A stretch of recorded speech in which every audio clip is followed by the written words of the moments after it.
Hello students, पिछले video में हमने mineral based industries, agro based industries के बारे में पढ़ा था। हमारा ये मैन्युफैक्चरिंग इंडस्ट्रीज़ के चैप्टर का पोर्शन। अब हम पढ़ेंगे इंडस्ट्रियल पॉल्यूशन के बारे में एंड एनवायरमेंटल डिग्रेडेशन के बारे में। तो बच्चों, इसमें हम सबसे पहले पढ़ेंगे कि इंडस्ट्रीज़ जो है उनकी वजह से पॉल्यूशन, कौन कौन से पॉल्यूशन होते हैं। Industries contribute lot in Indian economy. हमारी भारत की अर्थव्यवस्था में इंडस्ट्रीज़ से बहुत सारे प्रॉफिट हैं, बहुत इकोनॉमिक ग्रोथ भी है, डेवलपमेंट भी है। पर एक इसका डार्क साइड भी है कि हम इंडस्ट्री को लगाने के लिए लोग पेड़ों को काटते हैं। इंडस्ट्रीज़ को लगाने के लिए अर्बनाइजेशन किया जाता है। सब जगह पेड़ों को काट कर, जंगलों को ख़त्म करके इंडस्ट्रीज़ लगाई जाती हैं। और इंडस्ट्रीज़ हार्मफुल जो है वो धुआं निकालती है, स्मोक निकालती है, लैंड को पॉल्यूट करती है, पानी और हवा को भी पॉल्यूट करती है, नॉइज़ पॉल्यूशन भी करती है।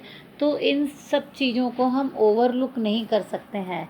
बहुत सारे कारणों से हम एनवायरनमेंट पर कहीं ना कहीं, बहुत सारे कारणों से हमारे एनवायरनमेंट पर इसका कुछ ना कुछ असर हो रहा है। इंडस्ट्रीज़ हमारे एनवायरनमेंट को पॉल्यूट कर रही है। अब एयर पॉल्यूशन जो है वो इंडस्ट्रीज़ की वजह से एयर पॉल्यूट हो रही है। सबसे ज़्यादा एयर ही हमारी पॉल्यूट हो रही है। It is caused by the presence of high proportion of undesirable gases such as sulphur dioxide and carbon monoxide. ये दोनों हार्मफुल गैसेस के एग्जांपल्स हैं। जब हम इस जहरीली गैस को इनटेक करेंगे तो हमारे लिए नुकसानदायक है। इससे हेल्थ इश्यूज़ आएंगे।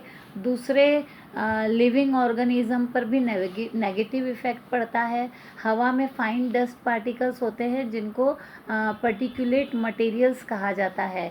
ये सॉलिड और लिक्विड जैसे dust, spray, mist and smoke दोनों ही फॉर्म में पाए जाते हैं। हार्मफुल सब्सटेंस हमें दिखते नहीं हैं। ये डस्ट पार्टिकल्स केमिकल और पेपर फैक्ट्री से एक प्रोसेस के द्वारा हमें, हमारे एयर को पोल्यूट करते हैं। बर्निंग ऑफ फॉसिल फ्यूल्स, मतलब कि गाड़ियों से ये पार्टिकल्स भी निकलते हैं।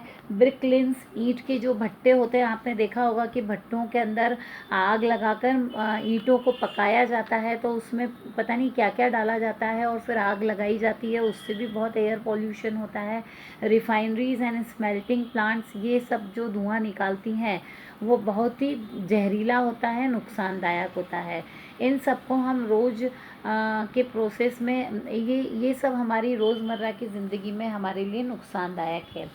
इन सबको एक प्रोसेस में, यानी रिफाइनरीज में स्मेल्टिंग, ये कुछ एग्जांपल्स हैं। ये अपने किसी प्रोसेस के अंदर जो अपनी सब इनकी इंडस्ट्रीज़ की अपनी प्रोसेस होती है, उसमें वो डे टू डे प्रोसेस में पर्टिकुलेट मटेरियल जो एमिट करती है। जब ये सब कुछ एमिट होगा तो भी डेवलपमेंट तो करना ही है। इसकी वजह से जो पॉल्यूशन होता है इंडस्ट्रीज़ की वजह से, तो भी डेवलपमेंट तो कंट्री का करना ही है। तो इनके चलते हम पॉल्यूशन नॉर्म्स को, लोग जो इंडस्ट्रियलिस्ट हैं वो डेवलपमेंट की वजह से, अपने हित की वजह से, अपने प्रॉफिट की वजह से पॉल्यूशन नॉर्म्स को इग्नोर कर रहे हैं। पॉल्यूशन नॉर्म्स को इग्नोर कर रहे हैं, उससे पॉल्यूशन हो रहा है। It leads to pollution and hazards to human health, plants, animals and atmosphere. तो पॉल्यूशन का क्या इम्पैक्ट होता है? ह्यूमन हेल्थ पर इफ़ेक्ट आ रहा है, प्लांट्स, एनिमल पर भी बुरा प्रभाव पड़ रहा है। क्लाइमेट भी इम्बैलेंस हो रही है, बहुत सारे तरह की परेशानियां हैं, एसिड रेन भी होती है। तो बच्चों, इंडस्ट्रियलाइजेशन के बहुत सारे नेगेटिव इफ़ेक्ट्स भी हैं। अब हम वाटर पॉल्यूशन के बारे में पढ़ेंगे। तो बच्चों, वाटर पॉल्यूशन क्या होता है? वाटर पॉल्यूशन जो वाटर सोर्सेज को पॉल्यूट करता है उसे वाटर पॉल्यूशन कहते हैं। Water pollution is caused by organic and inorganic industrial waste and जो एफ्लुएंट्स, ऑर्गेनिक एंड इनऑर्गेनिक। क्या होता है कि ये ऑर्गेनिक और इनऑर्गेनिक वेस्ट क्या होता है? जो इंडस्ट्रीज़ ऑर्गेनिक प्रोडक्ट्स को यूज़ करती है, जैसे कॉटन टेक्सटाइल इंडस्ट्री है, उसका जो भी वेस्ट निकलता है वो नदियों में डंप कर देती है। इनऑर्गेनिक वेस्ट में केमिकल वगैरह होते हैं जो रिवर्स में डंप होते हैं, तो इस तरह से ऑर्गेनिक और इनऑर्गेनिक वेस्ट को वाटर बॉडीज़ में डंप कर देती है। या फिर वाटर बॉडीज़ के साथ वेस्ट का इंटरेक्शन होता है जो वाटर पॉल्यूशन, जिसको वाटर पॉल्यूशन कहते हैं। वाटर पॉल्यूशन क्या है आपको समझ में आ गया होगा। अब इस वाटर पॉल्यूशन के लिए जवाबदार कौन है? The main culprits in the regard are paper pulp chemical textile, paper pulp industry, chemical industry, textile industry, dyeing industries, ये सब अपना वेस्ट रिवर में डंप कर देती हैं। जैसे एक एग्जांपल है कि आसाम में पेट्रोल रिफाइनरीज है डिगबोई, वहाँ का जो भी उनका गंदा निकलता है वो सब नदियों में वो डंप कर देते हैं। उसके बाद लेदर ट्रेनिंग, ये जो लेदर टेनर जो होता है, टेनरीज जो होती है, वहाँ पर लेदर को साफ़ करने के लिए वहाँ जो गंदगी निकलती है वो भी वाटर रिसोर्सेज में डंप कर दिया जाता है। उसके बाद इलेक्ट्रोप्लेटिंग इंडस्ट्रीज़ भी हैं। इलेक्ट्रोप्लेटिंग इंडस्ट्रीज़ जो हैं, मतलब ये क्या होता है कि एक मेटल के ऊपर दूसरी मेटल की जब परत चढ़ाई जाती है, एक प्लेट चढ़ाई जाती है, तो इलेक्ट्रिसिटी की हेल्प से ये होती है। यहाँ भी बहुत सारा वेस्ट निकलता है। तो ये जो इंडस्ट्रीज़ बच्चों वाटर पॉल्यूट करती है, ये detergent, acid, salt, heavy metals like lead and mercury, pesticides, fertilisers, synthetic chemicals with carbon, plastic and rubber, ये सब इंडस्ट्रीज़ वेस्ट है जो वाटर बॉडीज़ को पॉल्यूट करते हैं। फ्लाई ऐश, ये जो है वो मतलब कि gypsum, iron and steel slags, ये जो है वो भी सॉलिड वेस्ट है। ये इंडस्ट्रीज से सॉलिड वेस्ट निकलता है। इंडिया में थर्मल प्लांट्स में इलेक्ट्रिसिटी जनरेट करने वक्त कोल जलता है, तो उसकी जो राख रहती है वो भी वाटर बॉडीज़ में जाकर डिपॉजिट हो जाती है और ये वाटर को पोल्यूट करती है।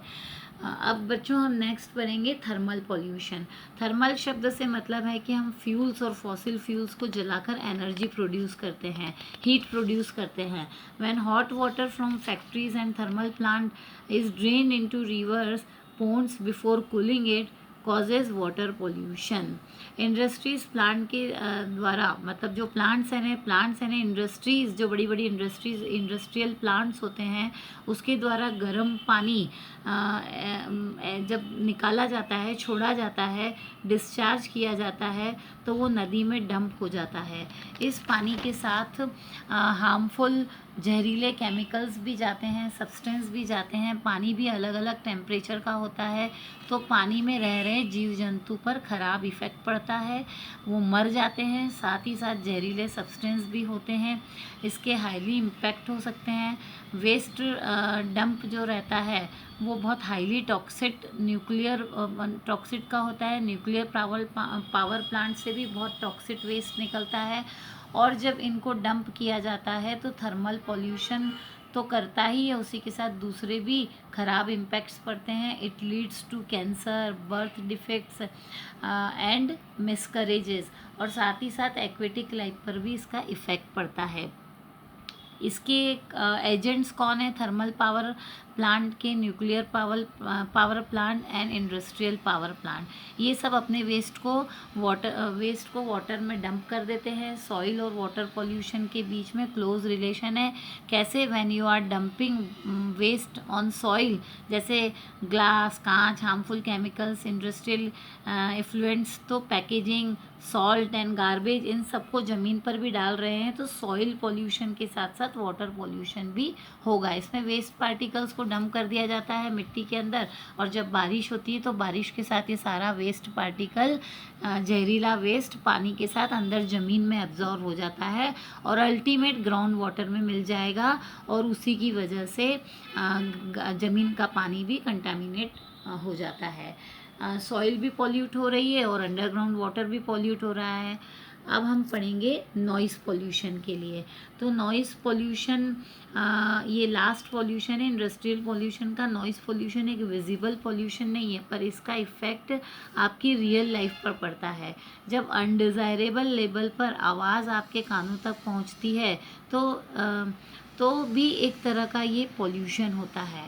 Cause due to construction and industrial activity, noise pollution, मशीनों से, बड़ी बड़ी मशीनें ज़ोर ज़ोर का साउंड क्रिएट करती है इंडस्ट्रीज़ में, और कंस्ट्रक्शन में यूज़ होने वाली मशीनों से निकलने वाली आवाज़ नॉइज़ पोल्यूशन क्रिएट करती है।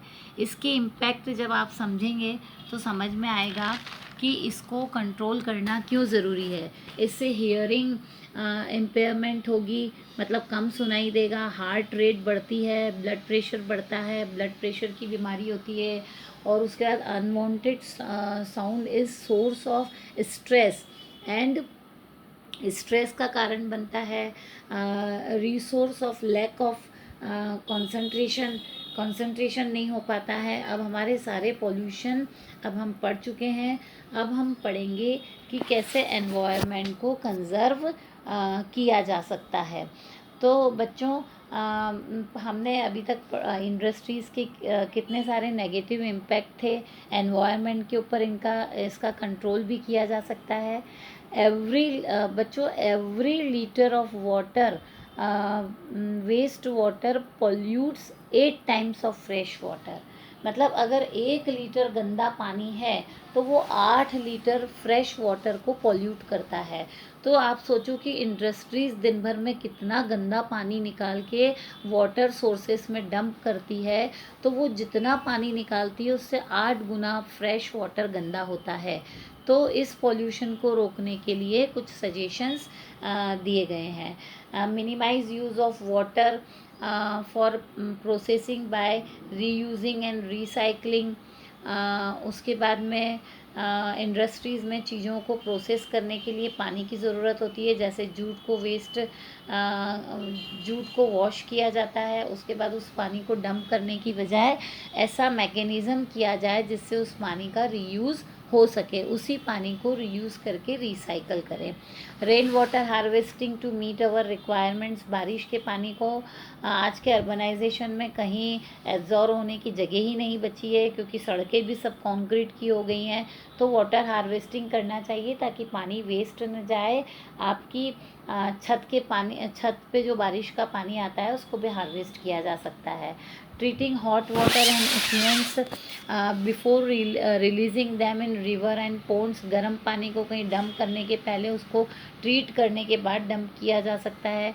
इंडस्ट्रीज़ का जो कचरा रहता है वो उसको मतलब उनको 3 तरह से हम उनका यूज़ किया जा सकता है। उनको रिसाइकल किया जा सकता है। इंडस्ट्रीज से वेस्ट जो निकलती है उस वेस्ट को प्रॉपरली ट्रीट करें। प्राइमरी ट्रीटमेंट जो होता है वो मैकेनिकल प्रोसेस से, मशीन्स के द्वारा गर्म पानी को ठंडा करके डंप करके, सॉलिड वेस्ट को भी किसी न किसी तरह मैकेनिकल प्रोसेस से यूज़ करके डंप करें। फिर है बायोलॉजिकल प्रोसेस से कचरा जो रहता है वो अलग करने के बाद नेचुरल प्रोसेस के थ्रू भी आजमाकर पॉल्यूशन कम किया जा सकता है। Biological, chemical and physical process से भी वाटर को रिसाइकल किया जा सकता है। इंडस्ट्रीज़ के वेस्ट को 3 तरीके से रिसाइकल किया जा सकता है। अब हम पढ़ेंगे कि using of ground water reserves by industries should be regularly. Industries ने अपने वाटर सोर्सेस पर्सनली लगा रखे हैं, अपनी मन मर्जी से उसका यूज़ करते हैं, उसका ओवर यूज़ ना करें, लीगली यूज़ करें। Particulate matter in the air can be reduced by process. Air में पर्टिकुलेट जो होते हैं उनको कम किया जा सकता है। उनको इंडस्ट्रीज़ ने बड़ी बड़ी चिमनी, स्मोक स्टैक्स लगाकर इंडस्ट्रीज़ के वेस्ट को धुएं से रिलीज़ किया जा सकता है।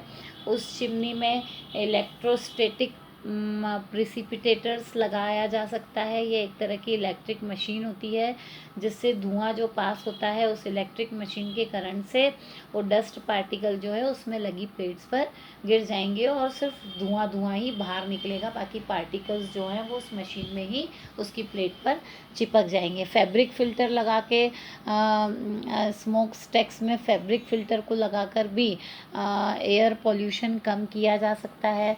स्क्रबर्स लगाकर भी स्मोक स्टैक में एयर पोल्यूशन को कम किया जा सकता है। उसके बाद में पोल्यूशन को रोका जा सकता है। इससे पानी की प्रोसेस से एयर डस्ट को ये क्या बोलते हैं, स्क्रबर लगा के, स्क्रबर जो होता है वो एक प्रोसेस होती है जिसमें पानी डालकर एयर डस्ट को रोका जा सकता है। अब हम इसमें और internal separators, dust particles, internal separators भी लगा सकते हैं जो डस्ट पार्टिकल्स की स्पीड को चेंज करके एयर से अलग करके, ये एक प्रोसेस है जो डस्ट को, पोल्यूशन को कम कर सकती है। इंडस्ट्रीज़ में कोल की जगह ऑयल और गैसेस का यूज़ किया जा सकता है ताकि कोल से निकलने वाली एशेज़, राख और डस्ट को रोका जा सके। जनरेटर को साइलेंसर के साथ फिट करके नॉइज़ पोल्यूशन को रोका जा सकता है। नॉइज़ एब्जॉर्बिंग मटेरियल यूज़ किए जा सकते हैं। दीवारें इस तरह से बने कि नॉइज़ को एब्जॉर्ब करें, नॉइज़ कम हो। इंडस्ट्रीज़ की मशीनें रीडिज़ाइन करें ताकि एनर्जी इफ़िशिएंसी बढ़े और नॉइज़ भी रिड्यूस हो। ये सब ट्रीटमेंट से पोल्यूशन कंट्रोल करके एनवायरमेंटल डिग्रेडेशन को रोका जा सकता है। बच्चों, अब क्या हुआ है कि हमारे यहाँ पर एनटीपीसी करके एक कॉरपोरेशन बनाया गया है, नेशनल थर्मल पावर कॉरपोरेशन, जो कि डेवलपमेंट तो अब करना ही है कंट्री की इकोनॉमिक ग्रोथ के लिए। तो ये जो है एनटीपीसी, ये इस तरीके से काम कर रही है कि डेवलपमेंट विदाउट हार्मिंग एनवायरनमेंट को बगैर किसी तरह का कोई नुकसान पहुँचे, ये एनवायरनमेंट के ऊपर काम कर रही है। इंडस्ट्रीज़ के लिए लीगली इन्होंने रूल्स बनाए हैं और उस दायरे के अंदर ही लेकर रहकर इंडस्ट्रीज़ को काम करना होता है। एनवायरनमेंट को बहुत अच्छे तरह से मैनेज किया है, इसलिए इनको ISO सर्टिफिकेट मिला है। नेशनल थर्मल पावर कॉरपोरेशन ने बहुत सारे स्टेप्स उठाए हैं हमारे एनवायरनमेंट को कंजर्व करने के लिए। उन्होंने लेटेस्ट टेक्निक्स को अपग्रेड किया है। जो इक्विपमेंट्स हैं उनको, पुराने इक्विपमेंट्स को अपग्रेड करने के लिए कोशिशें की है, क्योंकि अपग्रेडेड इक्विपमेंट्स जो रहते हैं वो पोल्यूशन कम करते हैं। उसके बाद में minimising waste generation by maximising ash utilisation, waste generation को नई टेक्नोलॉजी से कम करने की कोशिश की गई है। ज़्यादा से ज़्यादा इन्होंने पेड़ पौधे लगाए हैं और पेड़ पौधे लगाने के बाद में इन्होंने इकोलॉजिकल बैलेंस किया है। और एनटीपीसी जो है वो एनवायरमेंटल पोल्यूशन को रिड्यूस करने के लिए ash pond management, ash water recycling system and liquid waste management भी कर रही है। इकोलॉजिकल मेंटेनिंग करने के लिए उन्होंने ऑनलाइन डाटा बेस मैनेजमेंट को भी उन्होंने फॉरवर्ड किया है अपने सारे पावर स्टेशंस के लिए। और भी उन्होंने बहुत सारे कोशिशें की है, बहुत सारे उपाय किए हैं जिससे कि पॉल्यूशन कम हो, पॉल्यूशन ख़त्म होने की ही इन लोगों ने कोशिश की है, एनटीपीसी ने। बच्चों, अब यह चैप्टर हमारा यहाँ ख़त्म होता है। Thank you.